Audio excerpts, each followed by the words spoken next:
fun. Yeah. And there's some gardeners in the group. Have you started your plans yet for next year? How you're creating this wonderful bed of nourishing food. Thank you for that reminder. Organic farmers saying nourish. Yeah. You know, the process of getting through dark times is something that we're not taught very often as children. You know, some of us are told, I remember my mother used to say, the little girl said, today is much better than yesterday. Today I pushed my thoughts around. Yesterday my thoughts pushed me around. I didn't really understand the meaning of that until I was in my 30s. Oh my goodness. When we don't have a sense of where this thing we are going through is taking us, it is very hard to get through it, isn't it? Whatever it is. You know, when we have been through something like it before and we have a sense, oh, this is temporary, this too shall pass. I think that is the most common phrase in the Bible. I think the second one is, fear not. The second most common phrase. Every time the angels show up, fear not. Fear not. It's like that one somehow got missed in the Ten Commandments. Fear not. Because, you know, where we are putting our focus is what we are generating in our lives. And this is more and more clear. There is a whole branch of psychology now called Constructivist Psychology. Yes, this is not just woo-woo anymore. Right? So the experience of getting through the upset is as hard as we make it, literally. Am I focused on what I thought it ought to be or what it was? Or am I focused on what it could be and what it is? Right? One of the things that I work with a lot in my systems working was developed by an ecologist, C.S. Holling, and it's referred to as Panarchy, which I think is fabulous, because I have no idea why they're using that term. It means, yeah, anyway. So the idea is that you have basically an infinity symbol, and that this is life, right? And it starts at the bottom with a seed. There's always a seed. It might be in our minds, it might be in the forest. And that seed sprouts, you know, germinates, and it sprouts, and it grows, and it grows, and it grows, and it grows. And as it grows, it begins to integrate with other beings, right? In the forest now we're beginning to realize how complex the integration of things are. The fungus and the bacteria and the intertwined roots and all the communication systems that, you know, Western Europeans in our notion of how things work didn't even begin to see, right? So that's all beginning to happen, and as it happens, then more and more others are involved in the development of this wonderful seed that has become a marvelous plant, totally integrated into the system. And then as it's integrated into the system, it and the system get more and more structured. So we get a new kind of growth, increasing structure.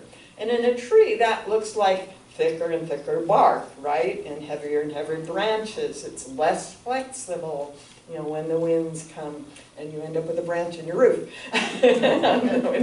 We didn't last night. But that kind of thing, you know, and so in the meantime, all these things are happening to all of us all the time. Every ecology, every ecosystem, every individual, each one of us is an ecosystem, right? And these things are happening to us, and we can handle it, and we can handle it until we get so structured that a very minor little thing kicks us into chaos. And so we have chaos at one end of this figure eight, you know, this infinity symbol. Chaos. And that chaos lasts as long and is as intense as we look backward, as we hang on to the structure. Okay? And as soon as we can let that go, then we see the new seed. Right? You know, redwood trees, you know, the seeds are only viable after there's been a fire. They have to have that fire in order to have new redwoods. And here we've been controlling all these fires all these years, right? The Native Americans understood that. They could feel, they had a sense, an intuitive and an historical sense that passed on from generation to generation of what it takes to keep a forest healthy. And when the miners first came to Southern Oregon, they managed the forests in the way the Native Americans had. As soon as the undergrowth got to 36 inches, you light a fire. That keeps it low, keeps the trees, top branches from ever getting in touch with fire. It's never a problem. Unfortunately, in our decades of keeping fires from happening, we now have undergrowth that's as tall as the trees. And it's much more burnable than the trees. So that actually is part of what happened in Australia as well. The other thing that happened in Australia, sadly, is that overgrazing and lack of proper soil management meant that the soil couldn't hang on to the water that was there. And there are some wonderful men out there who have been working on regenerating the soil using proper grazing management and creating berms and all kinds of wonderful things to hold the water. And I'm hoping that now that, what they've been being laughed at, that people will start paying attention because their lands haven't burned. Right? Yeah, and it's like my friend in Southern Oregon who knows how to manage her forest. She worked with a guy named Smart in Southern Oregon, and he taught people how to manage your forest in the old way. And so when those huge forest fires were coming down in Grants Pass, they stopped at her property. And all the fighters knew that was going to happen. So now, guess what she is? The teacher of how to maintain forests. Right? She had a vision of a healthy forest. She had a vision of how we can live on the planet in harmony with natural processes. She didn't let the assumptions that other people had that clearly felt out of line run her life. 350 acres, and it was the end of the forest fires. Yes. So, the vision that we hold is not just our own. It's not just us, right? And when we're going through dark times, it helps if the vision we are holding isn't just us. It isn't just my life, my home, my relationships, my income, my schooling. It helps a lot because it's like the seedling putting roots out into the forest. It's like all those fungal hyphae that are collecting and communicating and providing what's needed as the vision, as the seed begins to be part of an interconnected something. So when a gardener in the depths of winter is planning what is going to happen in their yard over the next year, sometimes they remember, oh yes, I'm going to plant a little extra for my community. I know the guy over at Food Share is doing that. My goodness, that's an incredible garden. And what a prolific and giving space. Or when, Martin Luther King was, doing his work, when Rosa Parks did her first demonstration, she didn't get up from her bus seat. Martin Luther King hadn't been in his ministry a full year yet. He had just graduated the previous June. Yeah. And his vision up to then had been, how am I going to be a minister, right?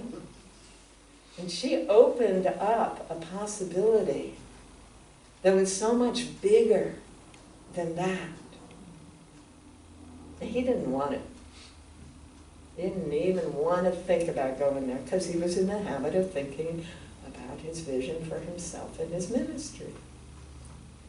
And that she offered was much too big and much too hard and much too scary But she was a member of his church, and it therefore made it part of his ministry to support her in what she was doing.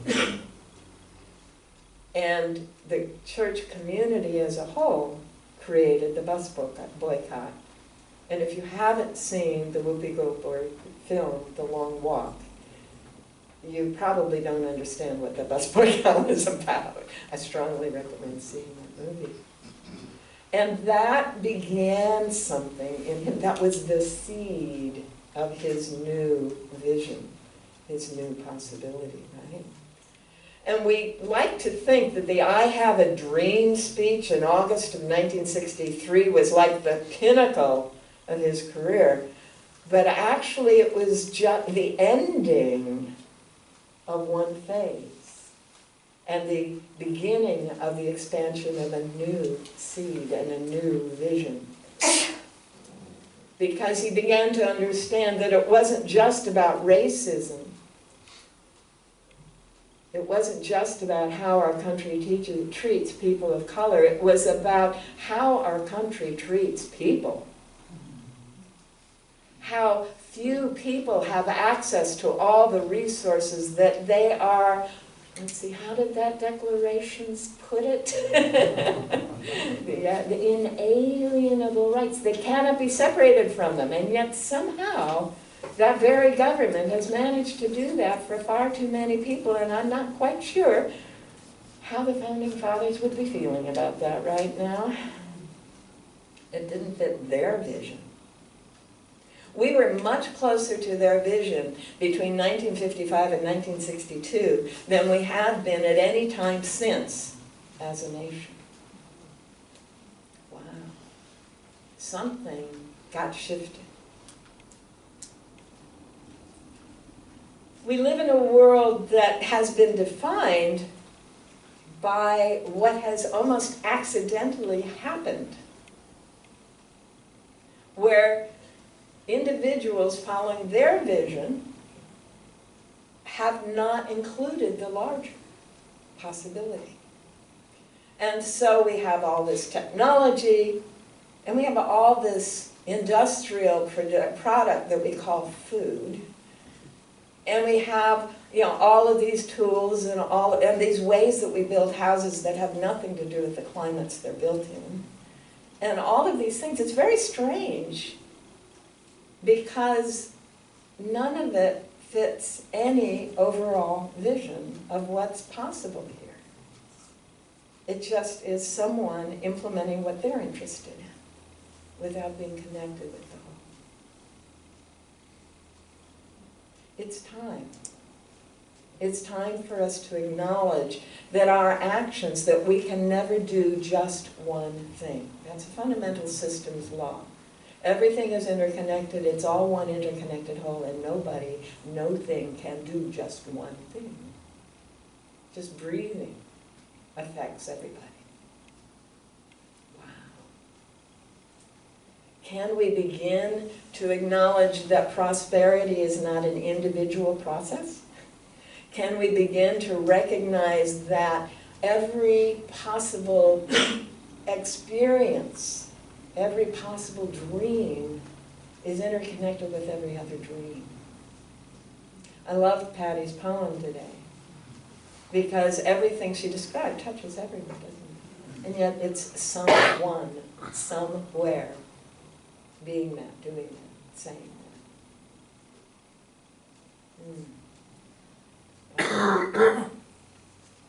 There's a biblical statement, it's Proverbs 29, without a vision the people perish. It's kind of funny because the Hebrew term that is translated as perish is what happens when the wind blows your a hairdo undone.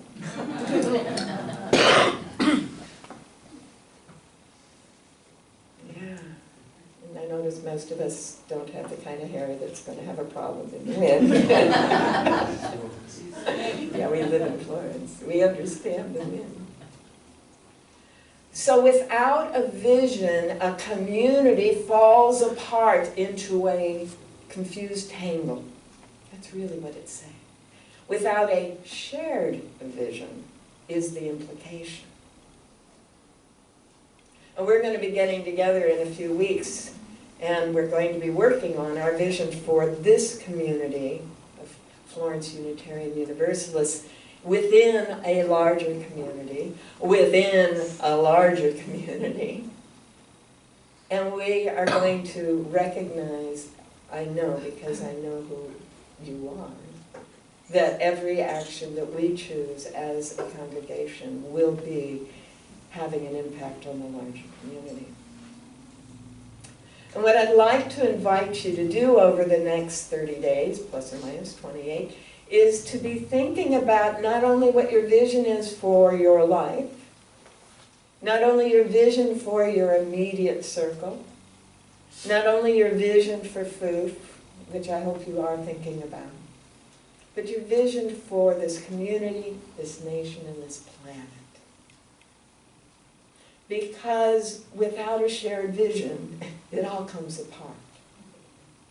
I was listening to an interview of one of the advisors to one of the previous presidents. Actually, it was someone who had, before that, been in the trial impeaching Richard Nixon, one of those senators back then. And he was asked, how can you compare that impeachment to this impeachment, and that president to this president? And he said the fundamental difference is that president knew something and had a clear objective.